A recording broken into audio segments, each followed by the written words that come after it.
பல சாதனைகளும் சவால்களும் கலந்த ஆண்டாகவும், மகிழ்ச்சியும் சில சோகங்களும் சேர்ந்த ஆண்டாகவும் இருந்தது. 2வது முறையாக டிரம்ப் அமெரிக்க ஜனாதிபதியாக பதவி ஏற்ற உடனேயே, இந்தியா உள்பட பல நாடுகளுக்கு மிக அதிகமான வரியை விதித்துவிட்டு, H-1B விசா நடைமுறைகளையும் கடுமையாக்கினார்.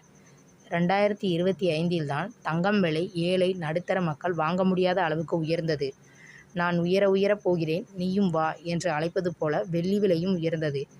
ஏப்ரல் 22ஆம் தேதி காஷ்மீர் பகல்காமில் பாகிஸ்தான் பயங்கரவாத அமைப்பினர் கண்மூடித்தனமாக சுட்டதால் 26 அப்பாவி மக்கள் உயிரிழந்தனர்.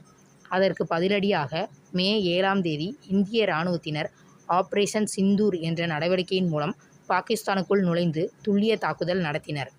இது உலக அரங்கில் இந்தியாவை நெஞ்சை நிமிர்த்த வைத்தது. இந்திய விண்வெளி வீரர் சுபான்ஷி சுக்லா சர்வதேச விண்வெளி நிலையம் சென்றது. பிரக்யாராஜ் கும்பமேளா விளையாட்டுப் போட்டிகளில் ஆண்கள் கிரிக்கெட் அணி ICC சாம்பியன்ஷிப் கோப்பையை வென்றது. மகளிர் கிரிக்கெட் அணி முதல் முறையாக உலகக் கோப்பையை உச்சி முகர்ந்தது. பார்வை மாற்றுத்திறன் பெண்களுக்கான T20 உலகக் கோப்பையை இந்திய வீராங்கனைகள் வாகை சூடியது என்பது போன்ற சாதனை பட்டியல்கள் தொடர்ந்து கொண்டே போகின்றன.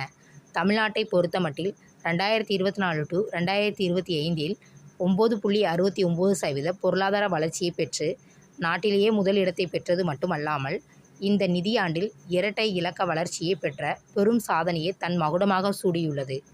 இந்த ஆண்டில்தான் தமிழக அரசின் சார்பில் நலன் காக்கும் ஸ்டாலின் என்ற மருத்துவ முகாம்கள் திட்டம், முதியோர், மாற்றுத்திறனாளிகளுக்கு வீடு தேடி ரேஷன் பொருட்கள் வழங்கும் முதலமைச்சரின் தாயுமானவர், முன்னாள் இராணுவ வீரர்களின் வாழ்வாதாரத்தை மேம்படுத்துவதற்காக முதல்வரின் காக்கும் கரங்கள்,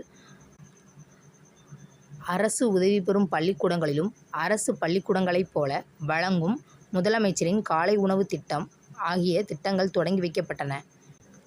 இன்று புதிதாக பிறந்துள்ள 2026ஆம் ஆண்டு பல எதிர்பார்ப்புகளோடு நல்வரவாக தொடங்கியுள்ளது.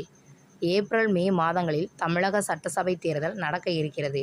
திமுகவால் கடந்த சட்டசபை தேர்தலின் போது 505 வாக்குறுதிகள் அறிவிக்கப்பட்டிருந்தன.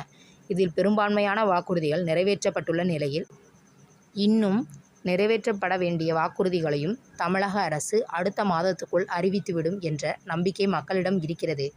வரப்போகும் தேர்தலில் திமுக, அதிமுக, விஜயின் தவேக, சீமானின் நாம் தமிழர் கட்சி என 4 முனை போட்டியில் யார் வெற்றி பெறப் போகிறார்கள் என்ற மக்களின் கேள்விக்கு மே மாதத்தில் விடை கிடைத்துவிடும் என்பதால், தமிழ்நாட்டில் 2026 ஒரு முக்கியமான அறிவிப்பை சொல்லும் ஆண்டாக திகழப் போகிறது.